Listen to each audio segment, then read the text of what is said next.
Assalamualaikum warahmatullahi wabarakatuh. Innal hamdalillah nahmaduhu wa nasta'inuhu wa nastaghfiruh wa na'udzu billahi min syururi anfusina wa min sayyiati a'malina. May yahdihillahu fala mudilla lahu wa may yudlil fala hadiya lahu. Asyhadu an la ilaha illallah wahdahu la syarika lahu wa asyhadu anna Muhammadan abduhu wa rasuluhu la nabiyya ba'dah. Allahumma salli wa sallim wa barik ala sayyidina Muhammadin wa ala alihi wa sahbihi wa sallim ajma'in, amma ba'd. Bapak Ibu jamaah salat Isya yang berbahagia, mari kita tahan intinya mengucapkan syukur alhamdulillah atas nikmat karunia-Nya sehingga kita ini diberi kemudahan, diberi kesempatan untuk menunjukkan pengabdian kita secara totalitas kepada Sang Maha Pencipta Allah Subhanahu wa Ta'ala dengan wujud praktek kita jalankan, kita tunaikan yang namanya sholat Isya dengan berjamaah. Boleh jadi ada sebagian kaum muslimin tidak sempat untuk sholat jamaah, boleh jadi karena sakit atau mungkin karena ada acara lain, tapi kita dimudahkan oleh Allah Ta'ala untuk hadir di musola ini dalam rangka menjalankan ibadah sholat Isya berjamaah. Shalawat dan salam semoga Allah limpah curahkan kepada junjungan kita Nabi Agung Muhammad Sallallahu Alaihi Wasallam beserta para keluarga, para sahabat dan para pengikutnya setia hingga yaumul qiyamah. Bapak Ibu saudara-saudara yang saya hormati, pada kesempatan yang berbahagia kali ini kita akan bahas yaitu surat Ar-Ra'd, yaitu ayat yang membahas tentang masalah zikir, masalah kita ini bagaimana mengingat Allah Subhanahu wa Ta'ala dengan membaca kalimah-kalimah thayyibah, dengan membaca ayat Al-Quran atau dengan amal soleh yang lainnya. Itu yang namanya berzikir ya. Terdapat dalam surat Ar-Ra'd ayat 28, tapi ini saya mulai dari ayat yang ke-27. Saya bacakan ayatnya. A'udzubillahi minasyaitonirrajim. Bismillahirrahmanirrahim. Wa yaqulul ladzina kafaru laula unzila alaihi ayatun mir rabbih. Qul innallaha yudhillu man yasha wa yahdi ilaihi man anab. Kalau kita terjemahkan berkata, wa yaqulu, dan berkata, siapa yang berkata? Alladzina kafaru, mereka orang-orang kafir. Apa yang dikatakan orang kafir? Yaitu laula unzila alaihi ayatum mir rabbih. Laula, yaitu mengapa tidak diturunkan alaihi kepada Rasulullah ayatun, ayat-ayat Allah Ta'ala mir rabbih, dari Tuhannya. Ayat-ayat di sini maksudnya mukjizat ya. Qul, katakanlah ya Muhammad, innallaha yudillu may yasha. Innallaha, sesungguhnya Allah, yudillu, yaitu menyesatkan, man, siapa, yasha, yang dikehendaki oleh Allah. Wa yahdi, dan Allah juga memberikan hidayah, petunjuk, ilaihi, kepada orang, man anab, yaitu siapa saja yang ingin kembali kepadanya. Baik, kita lihat tafsirnya, yaitu wa yaqulul kufar inadan. Berkata ini orang-orang kafir pada zaman Rasulullah. Jadi Rasul ini kan diperintah oleh Allah untuk berdakwah, yang mana kalau kita lihat dalam sejarah itu yang namanya periode dua ya, yaitu periode Mekah dan periode Madinah. Nah ini saat itu ayat turun ya, menyampaikan kisah tentang orang-orang kafir, yang mana orang kafir itu mereka ini inadan, artinya menolak tentang kerasulan Rasulullah, menolak tentang Nabi Muhammad itu diutus oleh Allah Subhanahu wa Ta'ala, yaitu dengan kalimat halan unzila ala Muhammadin mu'jizatun makhsusatun kamu'jizati Musa wa Isa. Mengapa ya? Mengapa tidak diturunkan kepada Nabi Muhammad ini mukjizat, yaitu makhsusatun, yang bisa dirasakan, disaksikan, dilihat sebagaimana kamu mukjizati Musa wa Isa, sebagaimana mukjizatnya Nabi Musa dan Nabi Isa. Mereka ngerti Pak, orang kafir itu, terutama ahli kitab ya. Ahli kitab itu kan berarti memiliki kitab yang turun sebelum Al-Quran, yaitu kitab apa? Taurat dan kitab Zabur ya. Nah, mereka orang-orang ahli kitab ya, yang kafir atau yang ingkar kepada kerasulan Muhammad ini ngerti kalau Nabi Musa, Nabi Isa diturunkan kepada mereka dan memiliki mukjizat. Maka kemudian mereka bertanya ini, halan unzila ala Muhammadin mukjizatun maksusatun ka mukjizati Musa wa Isa. Kenapa ya tidak diturunkan kepada Muhammad ini yaitu mukjizat yang maksusatun. Maksusatun itu artinya mukjizat yang bisa dilihat, dirasakan atau diperhatikan pada umat masa itu, sebagaimana mukjizatnya Nabi Musa dan Nabi Isa. Mari kita lihat mukjizatnya Nabi Musa itu apa yang dikenal oleh kita ini? Tongkat ya. Yang kedua apa? Tangan ya. Tangannya itu ketika diletakkan di sini kemudian diangkat ini keluar cahaya. Ada lagi mukjizat berikutnya, ada 7 itu. Saya tadi pas baca lupa. Di antaranya keluar binatang katak itu ya, yang memasuki tentara raja istananya Fir'aun Pak ya. Nah, terus sungai berdarah ya. Banyak sekali Pak ya, yang Bapak sudah tahu lah. Jadi kenapa kok tidak diturunkan seperti itu, sesuatu yang sifatnya mungkin spektakuler ya. Mukjizat itu kan sesuatu yang sifatnya dinular manusia, yaitu diberikan kepada para nabi dan para rasul untuk memperkuat risalah atau kenabiannya itu dalam rangka untuk mengalahkan atau melemahkan. Mukjizat itu kan dari kata ajaza yu'jizu, melemahkan daripada keyakinan atau argumentasi orang-orang yang tidak percaya adanya nubuah atau risalah yang dibawa oleh seorang nabi, seorang rasul. Makanya diturunkanlah yang namanya mukjizat. Makanya namanya mukjizat yang diberikan Nabi Musa pun ya sesuatu yang tidak masuk akal. Tongkat yang biasa dipakai untuk mengembala domba, mengembala kambing gitu ya. Tapi ternyata disitulah Allah kasih yang namanya mukjizat ya. Ketika sedang berhadapan dengan para ahli sihirnya Fir'aun, dari tongkat itu maka kemudian menjadi ular itu. Baik, itu mukjizat Nabi Musa. Begitu juga kenapa kok tidak diberikan mukjizat sebagaimana mukjizat Nabi Isa? Ya. Apa mukjizat Nabi Isa yang kita tahu, yang kita kenal? Iya, menghidupkan orang yang mati Pak, atas izin Allah ya. Kemudian menyembuhkan segala macam penyakit, termasuk lepra, macam penyakit yang berat-berat itu. Itu mukjizat Nabi Isa.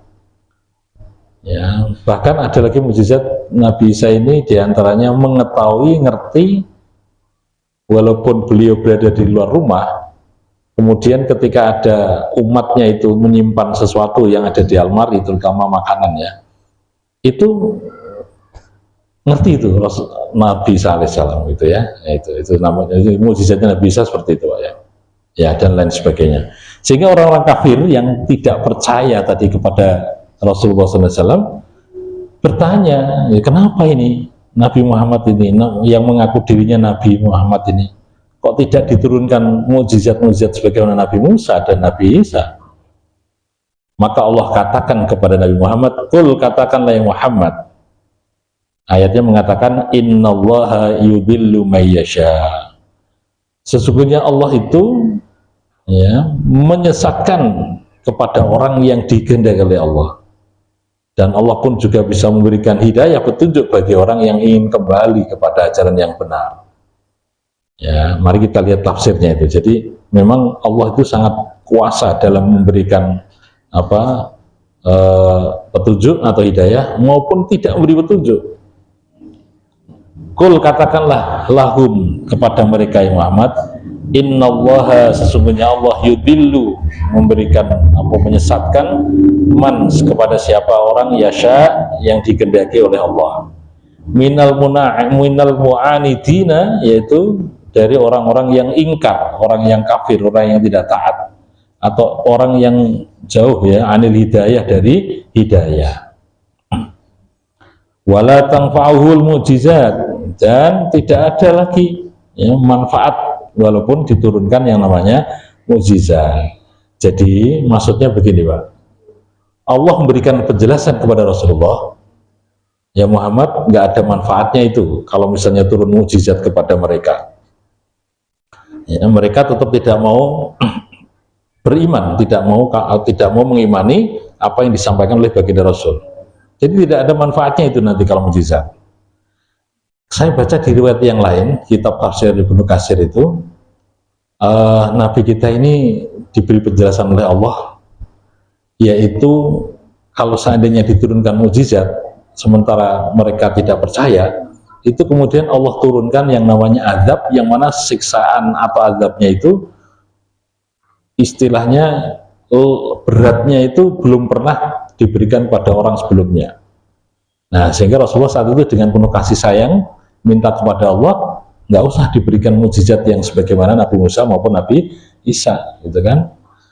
Jadi artinya adalah memang kalau Allah sudah turunkan mukjizat Pak, kemudian kok mereka tidak beriman kepada Rasulullah, itu kemudian Allah akan turunkan itu azab atau siksaan yang di dunia, tidak di akhirat Pak, yang di dunia kepada orang yang tidak mau beriman kepada Rasulullah.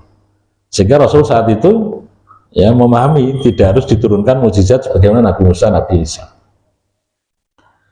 Nah, baik, jadi wa yahdi ila dinihil haqq man roja ilahi wa talaba ridwani, dan Allah itu memberikan petunjuk atau hidayah menuju kepada agama Allah yang benar bagi siapa saja yang roja ilaihi, bagi siapa saja orang yang mau kembali kepada Allah, wa talaba ridwanahu, dan orang yang mencari keridhaan Allah Ta'ala. Jadi Allah itu akan memberikan petunjuk, ya, akan membimbing menuju kepada agama yang benar, ya, dan kepada siapa itu? Yaitu kepada orang yang berkeinginan betul roja'a ilahi, untuk kembali kepada Allah dan benar-benar mendapat atau berkeinginan untuk mendapatkan yang namanya keridhaan Allah. Itu baru Allah akan kasih hidayah, itu Allah kasih yang namanya petunjuk. Nah, sekarang siapa itu petunjuk itu diberikan kepada siapa? Maka ayat berikutnya mengatakan alladzina amanu wa tatma'innu qulubuhum. Mereka itu adalah orang-orang yang beriman, wa tatma'innu qulubuhum bidzikrillah. Orang yang merasa nyaman, merasa tenang, merasa nikmat gitu ya, bahagia. Qulubuhum, di hati mereka, bidzikrillah, dengan ingat kepada Allah, dengan berzikir kepada Allah. Jadi orang yang mendapatkan hidayah kepada Allah Ta'ala, ya, yaitu orang yang mau kembali kepada ajaran yang benar, mereka adalah orang yang beriman dan orang yang merasa tentram, nikmat, bahagia hati mereka ketika berzikir kepada Allah. Kemudian ayatnya menutup ala bidzikrillahi tatma'innul qulub. Ketahuilah dengan berzikir, ingat kepada Allah, maka hati menjadi tenang. Baik, bapak yang saya hormati, di dalam tafsir dikatakan wa yahdil ladzina taskunu qulubahum, yaitu Allah memberikan hidayah kepada orang-orang yang di dalam hati mereka itu merasa tenang, bitauhidillah, dengan tauhid kepada Allah, dengan mengesahkan Allah, wa dzakarahu, dan berzikir kepada Allah, fatatma'inna, maka kemudian menjadi tenang hatinya. Ala bita'atillahi wa dzakarahu, ketahuilah dengan taat kepada Allah dan berzikir kepada Allah, wa sababuhu taskunul qulub wa tasta'nisu, dan kemudian merasa tenang, ya, mendapatkan kenikmatan pahala di dalam hatinya, wa tasta'nis, yaitu dan mendapatkan kedamaian.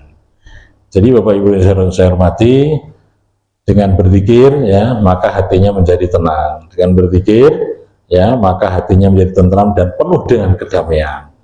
inilah yang maksud saya kita bahas pada malam hari ini, bagaimana kita berusaha untuk menuju kepada ridhonya Allah, menuju kepada ketenangan batin, yaitu dengan berzikir kepada Allah Subhanahu wa taala. Yang perlu kita perhatikan Bapak Ibu saudara yang saya hormati, bahwa ada sebuah hadis ya, yang mana hadis ini memberikan pemahaman kepada kita sekalian, yang diriwayatkan oleh Abu Hurairah. Ini saya baca, itu saya kutip dalam kitab yang lain, yaitu qala Rasulullah sallallahu alaihi wasallam, la yaq'udu qaumun yadhkurunallah illa hafathumul malaikah wa khasyiyatumur rahmah wa nazalat alaihimus sakinah wa dzakarahumullahu fi man 'indahu, rawahu Muslim. Jadi Nabi bersabda begini Pak, ini hadis yang menjadi dasar kalau kita ini berzikir berjamaah bareng-bareng itu dibolehkan. Jadi kan ada orang yang berpendapat zikir itu tidak boleh apa? Bareng-bareng gitu berjamaah ya. Tapi kalau hadis yang saya baca ini Pak, itu kalimatnya la yaq'udu qaumun. Tidaklah yaq'udu itu artinya berduduk ya, duduk gini Pak. Kata yang itu duduk. Yaitu qaumun, suatu kaum. Ya, jadi tidaklah duduk suatu kaum seperti kita ini Pak. Ya, yang kemudian di situ adalah yadhkurunallah, menyebut namanya Allah, kecuali Allah akan hafathumul malaikah. Allah akan lindungi, apa istilahnya, akan diberi sebuah dikelilingi ya kepada mereka ini, yaitu para malaikat. Wa ghasyiyatumur rahmah, dan Allah akan turunkan itu yang namanya rahmatnya. Ya, wa nazalat alaihimus sakinah, dan Allah turunkan juga yang namanya ketenangan batin. Dan kemudian wa dzakarahumullah, Allah menyebut orang tersebut, kaum tadi, yaitu di sisinya. Artinya apa? Menyebut nama-nama orang yang berzikir berjamaah tadi, bareng-bareng tadi, yaitu di sisinya Allah yang saat itu, yaitu para malaikat. Yang akan disampaikan kepada para malaikat siapa saja yang berzikir bareng-bareng tadi, kaum tadi. Artinya Bapak saudara saya hormati, jadi ketika kita berzikir, sebenarnya fadilah keutamanya adalah yang pertama, malaikat itu akan mengelilingi kita Pak. Dan ingat ya, yang namanya berzikir itu sebenarnya makna jauhnya tidak, makna luasnya tidak hanya sekedar kita mengucapkan kalimat zikir la ilaha illallah subhanallah, itu enggak. Tapi termasuk kita ini ngaji seperti ini sebenarnya juga berzikir, karena kita sedang berpikir dan juga membaca ayat-ayatnya Allah. Berarti di situ juga berzikir. Makanya seperti ini Pak, kita merasakan ketenangan, ketentraman, kebahagiaan. Kenapa? Karena Allah utus para malaikatnya untuk bersanding mengelilingi di sekitar kita, insya Allah seperti itu. Makanya kalau pas ngaji seperti ini, jenengan merasa tenang enggak Pak? Ngerasa kayak kepenak nembutin jenengan temu gini, enak toh? Kenapa begitu? Karena yang kita baca ayat Allah, yang kita kaji adalah kalamnya Allah, dan yang kita bahas juga hal-hal yang baik. Apalagi niat kita juga niat yang baik, menjadi hati yang soleh semuanya kan. Nah, makanya wajar kalau dalam siiran itu tombo ati ana 5, sing nomor 3 apa? Wong kang soleh kumpul ono. Jadi kumpul bersatunya kita ini adalah menunjukkan kita ini menjadi tenang hati kita, menjadi terobati hati kita ya, karena tombo ati ana 5. Baik, jadi itu yang pertama. Hafathumul malaika, Allah akan kelilingi itu yang namanya kita ini semuanya, yaitu para malaikat hadir bersama-sama di sekitar kita. Kemudian wa ghasyiyatumur rahmah, ya, Allah liputi juga, Allah akan meliputi dengan rahmatnya itu ada di sekitar kita. Ya, kemudian wa nazalat ala sakinah alaihimus sakinah, Allah turunkan itu ketenangan batin pada diri kita. Dan yang lebih hebat lagi, wa dzakarallahu fi man 'indah. Jadi Allah akan menyebut itu nama-nama kita di hadapan makhluknya yang terdekat, yaitu para malaikat. Ya, Allah umumkan itu, si A, si B sekarang berzikir, ya, sedang ngaji gitu ya, si A, si B sedang mengingat kepada Allah Subhanahu wa taala. Nah, ini Pak, hadis ini memperkuat kepada kita sekalian kenapa pentingnya kita ini berzikir atau pentingnya kita ngaji seperti ini. Nah, sementara kalau kita ingin praktek zikir secara khusus itu bisa. Kalau kita lihat dalam beberapa referensi, terutama yang ditulis oleh Imam Al-Ghazali, beliau itu mengatakan bahwa tingkatan orang berzikir itu ada 4 ya Pak ya. Tapi kita ikut yang mana itu? Berat Pak. Yang pertama itu zikir lisan. Insya Allah ini mudah. Zikir lisan itu lisan kita mengucap dengan kalimat subhanallah, alhamdulillah, la ilaha illallah, Allahu akbar itu Pak ya. Kita baca Quran, lisan kita itu berzikir tuh, namanya zikir lisan. Yang kedua, ini tingkatan yang lebih tinggi lagi Pak. Nah, makanya kita cek aja kita ikut yang mana ya. Yang kedua itu zikir qalbi, zikir yang melibatkan hati. Apa yang diucap itu sama dengan yang di hati. Ketika mengucapkan Allahu Akbar, di dalam hati juga meyakini adalah Allah Maha Besar. Kebalikannya, kita ini adalah manusia yang sifatnya apa? Kecil di hadapan Allah Ta'ala, nggak punya daya, kemampuan, tidak punya kekuatan, tidak punya kekayaan, tidak punya derajat apapun juga di hadapan Allah Ta'ala. Nah, kita mengucapkan Allah Akbar lisan kita, tapi hati kita yaitu meyakini bahwa kemahabesaran Allah itu ya itu adalah betul-betul maha, serba maha, yang mana diri kita kebalikannya, sungguh sangat lemah, sangat hina, sangat tidak punya apa-apa di hadapannya. Ketika kita mengucapkan subhanallah, nah berarti kan artinya maha suci Allah. Hatinya pun juga ikut merasakan, menikmati kalimat subhanallah, masya Allah, dan seterusnya. Ketika mengucapkan la ilaha illallah juga begitu, meyakini bahwa tiada Tuhan yang berhak disembah kecuali hanya Allah, tidak ada Tuhan yang berhak disembah kecuali hanya Allah. Nah, jadi antara lisan dengan hati itu sinkron, cocok. Itu namanya zikir qalbi, gitu kan. Baik, ini tingkatan yang kedua, monggo kita perhatikan. Nah, ini mungkin kita bisa berlatih ya. Yang berat lagi itu zikir yang ketiga, Pak. Yang zikir itu disebut dengan zikir sirri. Zikir sirri itu hatinya itu sudah hanya Allah yang diingat. Nah, ini Pak, berat Pak. Ini tingkatannya para wali itu. Kita ini orang biasa berat itu. Wong kita masih kepengen dunia kok ya Pak ya. Pengen duwe mobil, pengen duwe motor, pengen itu macam-macam. Tapi orang yang zikir sirri tadi, hatinya itu semuanya elingnya Allah. Walaupun memiliki harta benda yang ada itu, tidak apa-apa, itu boleh. Tapi tidak melupakan dengan apa? Allah Subhanahu wa Ta'ala. Ini yang berat Pak. Ya, dan itu kita melakukannya berat sekali. Tapi karena ini adalah klasifikasi atau istilahnya tingkatan-tingkatannya dalam berzikir, tetap beliau sampaikan ini dalam kitabnya Al-Ghazali ini. Nah, kemudian kita tinggal menata diri aja ikut yang mana. Yang berat lagi adalah yang keempat, yang disebut dengan zikir ruh atau zikir nafsu. Jadi ini yang berat dan itu kita susah mencapainya. Yang zikir itu ruh kita Pak. Jadi kalau lisan itu berarti dari luar sampai masuk dalam hati. Kalau yang tingkatan terakhir tadi kebalikannya, justru ruh kita ini yang berzikir, kemudian bisa membawa kepada lisan kita, membawa kepada hati, dan membawa ke seluruh organ tubuh kita ini untuk berzikir kepada Allah. Dan ini berat. Kalau yang dijalankan orang-orang khusus Pak, ya orang khusus.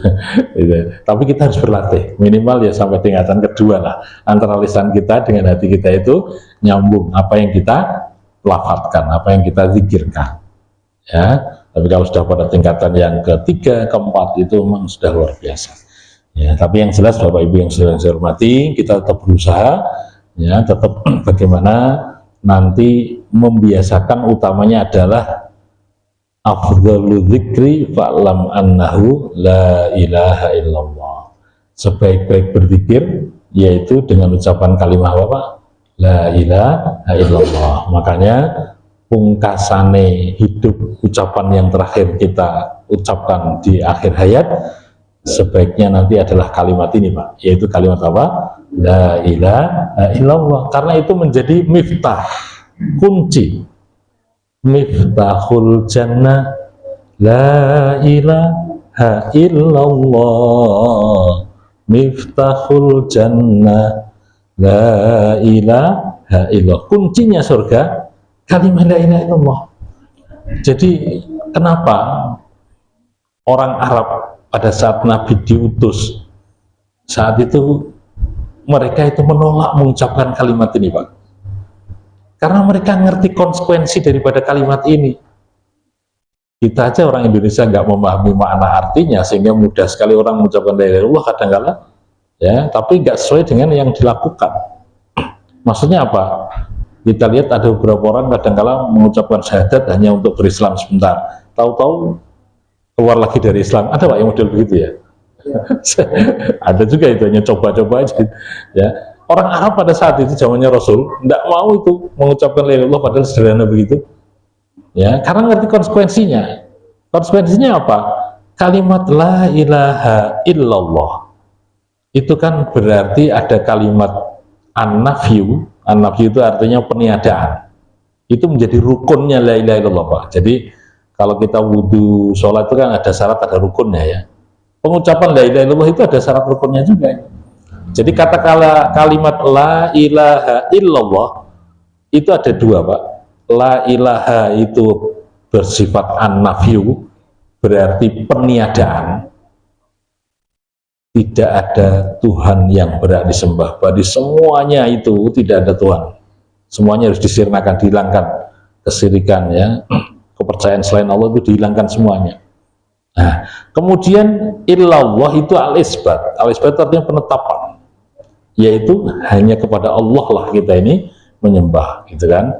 Ya, orang Arab nggak mau ya, nanti meninggalkan sesembahan berhala-berhala yang ada itu tidak mau. Sehingga walaupun Rasul sudah mengatakan itu dalam sebuah sabdanya, beliau ketika berada di pasar kemudian menyampaikan di kerumunan banyak orang, yaitu wa yuhannas qulu la ilaha illallah tuflihu, wahai manusia ucapkanlah satu kalimat yaitu la ilaha illallah, maka kalian pun akan beruntung, kalian akan selamat ya, dunia dan akhirat.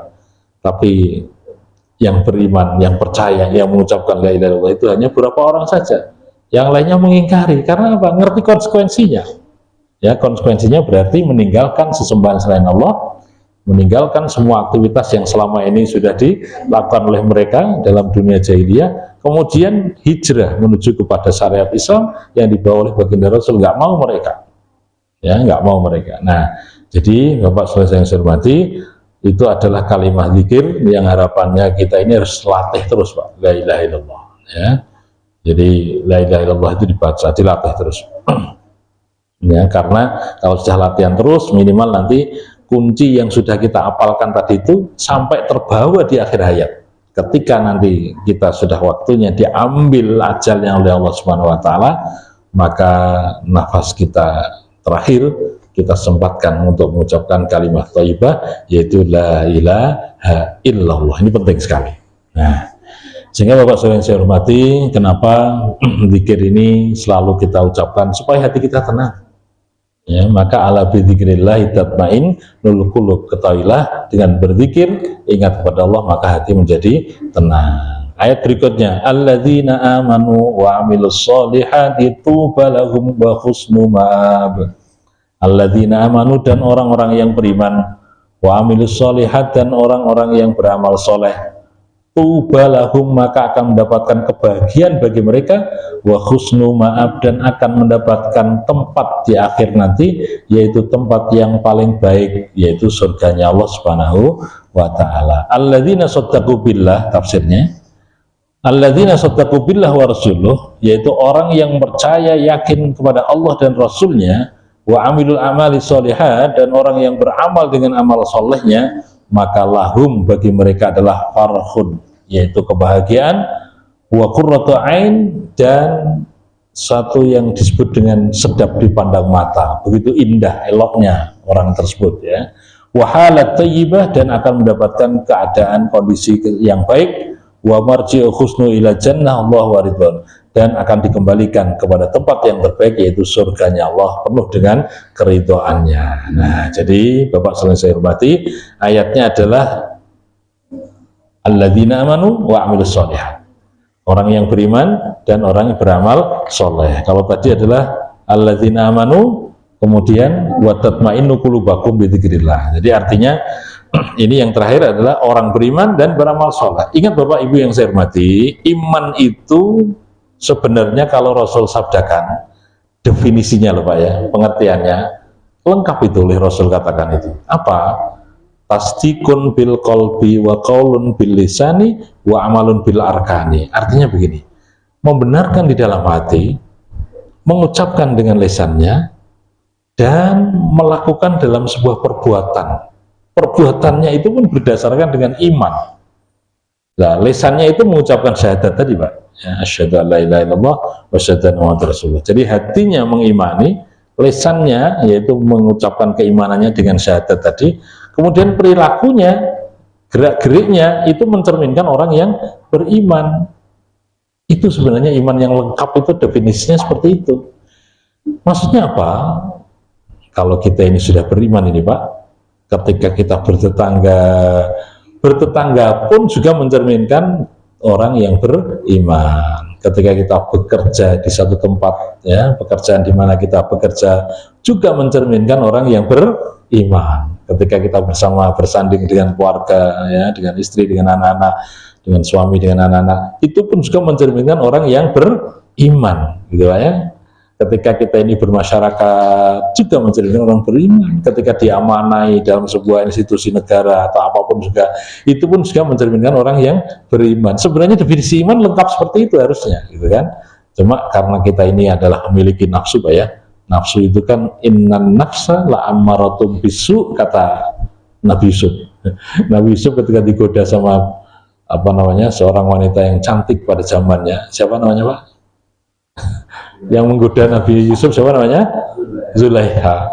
Beliau mengatakan innan nafsa la ammaratun bisu. Sesungguhnya nafsu itu betul-betul mengarah kepada perbuatan yang jelek. Itu perkataan beliau. Sebenarnya beliau itu tertarik juga, Pak, dengan siapa? Zulaikha. Zulaikha senang, Nabi Yusuf pun juga senang sebenarnya. Ya, tapi karena saat itu Allah tunjukkan, yaitu yang namanya burhan dalam Al-Quran, begitu ya. Burhan itu artinya adalah bukti, tapi tafsirnya itu adalah dimaknai dengan teringat dengan wajahnya bapaknya, Pak.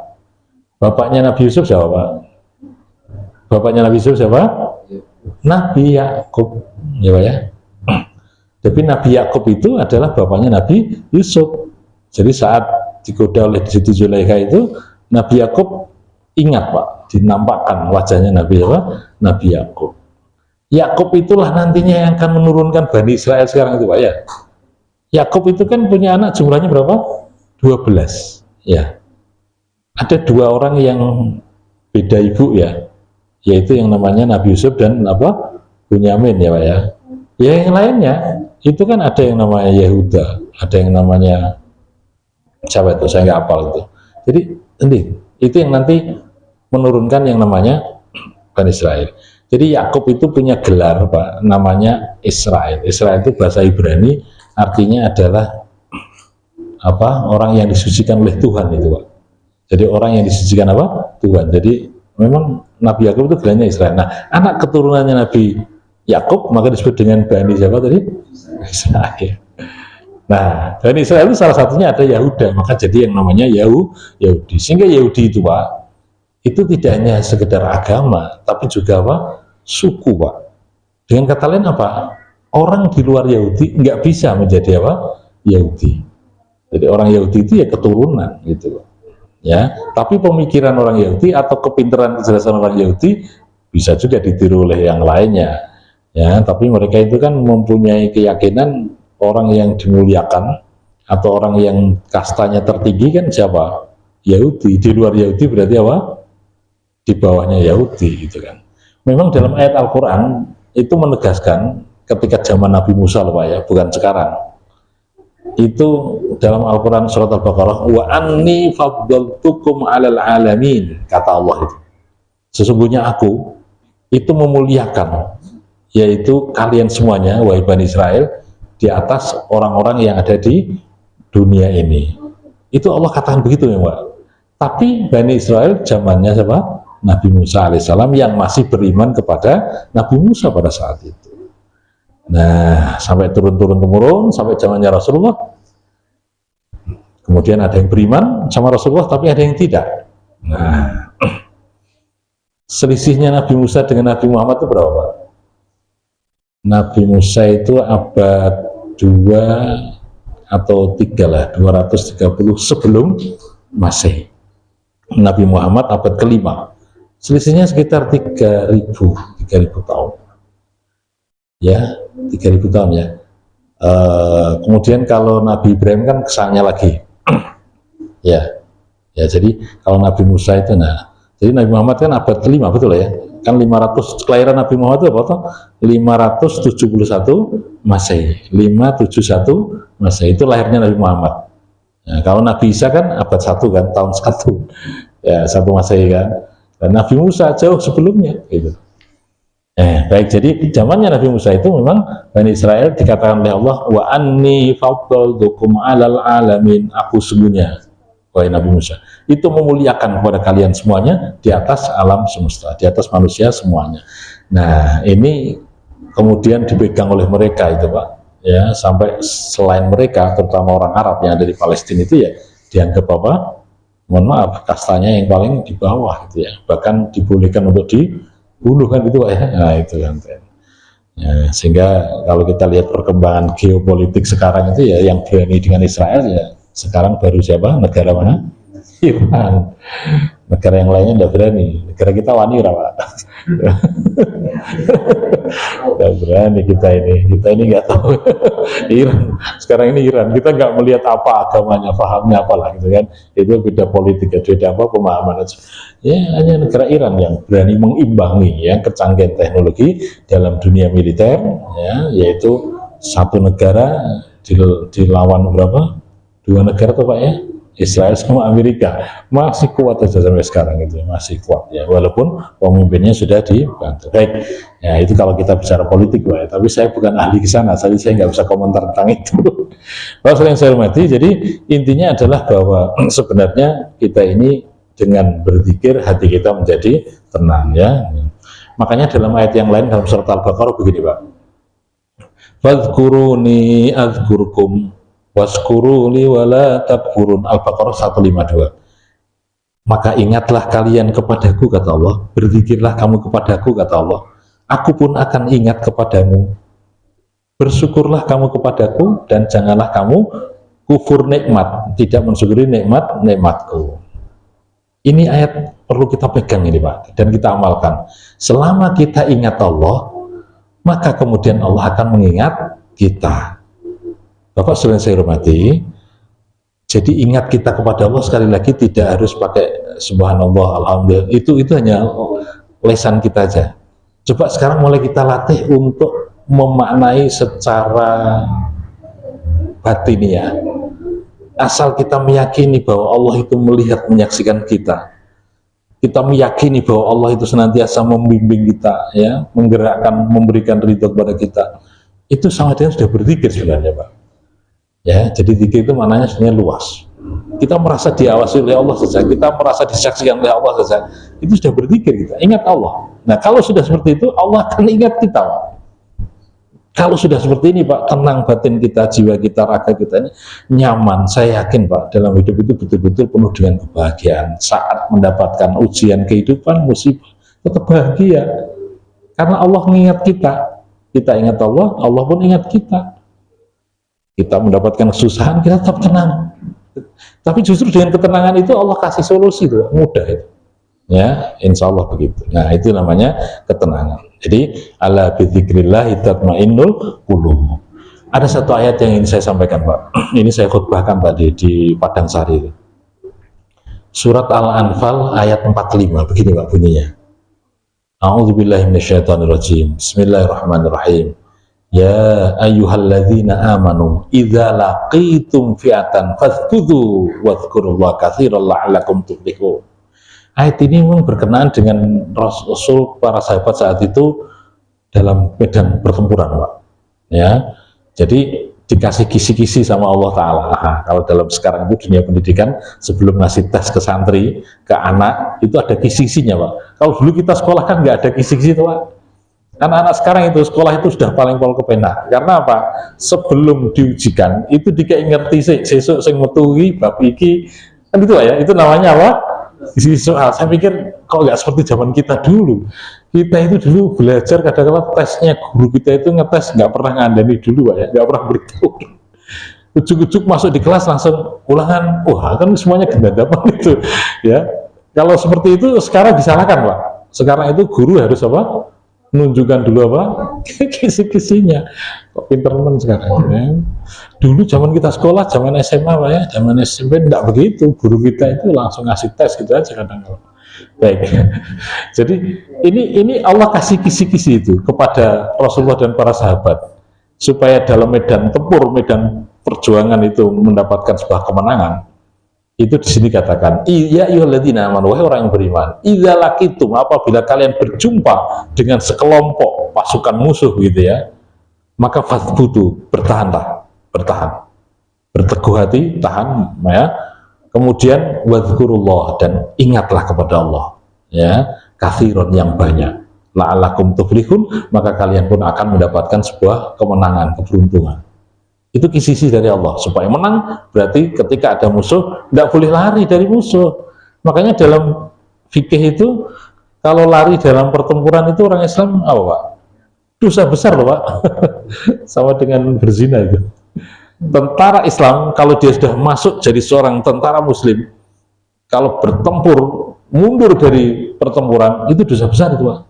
Makanya komitmen dalam dunia pertempuran seorang Islam itu adalah aish gariman aumut syahidan, hidup mulia atau mati syahid. Itulah kenapa Jepang dulu kenapa lari. Kalau saya tanya sama orang-orang tua sesepuh-sepuh kita yang masih hidup itu, dalam pertempuran dengan Jepang itu orang-orang Islam santri itu Pak maksudnya, itu kan kalau perang itu tidak boleh mundur tuh sama Pak Yai. Kalau sudah berikan komando maju, itu maju Pak, nggak mundur, nggak boleh itu. Nah itu orang Jepang ketakutan, ini orang sudah ditembak kena kakinya masih jalan terus Pak itu. karena ketika mundur dari perangan Pak, itu dosa besar itu. Wah itu sehingga ya itu makanya orang Jepang dia peperangan zaman dulu Pak ya. Nah saya pikir kalau Iran itu sekarang punya prinsip seperti itu ya sama aja Pak. Ketika dikasih informasi akan didatangkan tentara Amerika Israel begitu banyaknya, malah jawabannya santai aja, malah justru kami tunggu ini kapan sudah kami siapkan itu kuburan masal untuk kalian. Ya, jadi dan itu tidak hanya orang ya, termasuk wanitanya, semuanya siap semuanya tempur itu. Nah, jadi luar biasa. Baik, jadi ini adalah semangat perjuangan. Nah, saya kembali kepada ayat tadi Pak. Idza laqitum. Jadi pertanyaan awalnya adalah ya ayyuhalladzina amanu, wahai orang yang beriman. Idza laqitum, apabila kalian berjumpa dengan sekelompok musuh, maka bertahan dan ikut perang terus, tapi kemudian wadhkurullaha katsira, ingatlah kepada Allah dengan banyak, maka kalian akan mendapatkan sebuah kemenangan. Nah, karena ayat ini adalah kita pakai di zaman kita sekarang yang tidak dalam pertempuran Pak, itu cara menggunakannya adalah sekarang kita ini juga sebenarnya kita sedang bertempur juga Pak. Kita ini punya musuh yang paling nyata, yaitu yang namanya setan ya Pak ya. Mari kita lihat kenapa kok saya katakan setan itu musuh yang paling nyata. Surat Al-Baqarah 208. Nah, karena kita ngaji Quran Pak ya, tapi ini enggak saya. Surat Al-Baqarah 208 begini bunyinya. Yaitu ya ayyuhalladzina amanu dkhulu fis-silmi kafah wa la tattabi'u khutuwati syaiton innahu lakum aduwwum mubin. Jadi ayat Al-Quran itu Pak, antara satu dengan yang lain itu saling menguatkan. Makanya tadi saya bicara ini, tapi ayatnya kemana-mana Pak ya. Saya terjemahkan dulu Pak. Wahai orang yang beriman, masuklah kamu di dalam ajaran Islam dengan kafah, dengan menyeluruh. Wala tattabi'u khutuwati syaiton, janganlah kalian mengikuti langkah-langkah setan. Kenapa? Innahu aduwwum mubin, sesungguhnya setan itu adalah musuhmu yang paling nyata. Nah, kita ini sedang berhadapan dengan musuh kita yang paling nyata, yaitu setan Pak. Ingat, setan itu adalah sifat, sosok makhluknya itu minal jinnati wan nas, dari golongan jin dan dari golongan manusia. Lah tugasnya apa? Alladzi yuwaswisu fi sudurin nas, ya, memberikan kecuas-kecuis Pak, memberikan bisikan di dalam dada manusia. Untuk apa? Berbuat negatif, berbuat jelek, untuk mengingkari Allah. Itulah setan. Makanya setan yang nggak nampak itu namanya jin. Asal kita baca Fatihah ayat kursi, mantap, bismillah, jinnya kabur. Sing repot ono setan sing nampak itu Pak. Dibaca ayat kursi malah nyedak. Riwayat Al-Fatihah malah nyedah. Gitu ya, setan yang nampak itu. Yaitu dari golongan manusia ya. Kalau manusia itu ngajak berbuat negatif ya, setan itu apa namanya? Selalu mengajak kepada yang tidak baik, ya setan dia itu. Nah, jadi ayat ini kita pakai untuk itu Pak. Jadi kita ini berhadapan dengan musuh yang paling nyata yaitu setan, ya kita tetap bertahan. Kita nggak boleh mundur Pak dari kenyataan menghadapi setan-setan yang ada itu. Tapi cara menyelesaikannya adalah tetap wadhkurullaha katsiran. Ingatlah Allah, berzikirlah kepada Allah dengan sebanyak-banyaknya. Nah, nanti insya Allah la'alakum tuflihun, kalian akan mendapatkan yang namanya keberuntungan. Nah ini Pak, ini resep ya, resep bagaimana kita menghadapi godaan setan, musuh kita yang paling nyata itu, yaitu dengan berzikir ya sebanyak-banyaknya.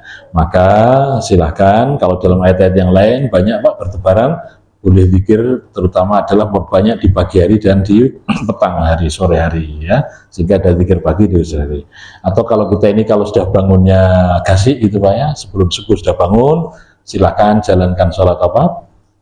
Tahajud, sholat witir itu kan, kemudian banyak berzikir sampai waktu subuh tiba ya, sambil nunggu azan kita banyak berzikir, kita putarlah tasbih kita, mungkin kalau mau tasbih, jadi kalau berzikir tidak harus pakai tasbih Pak ya, tapi kalau pakai tasbih sudah boleh.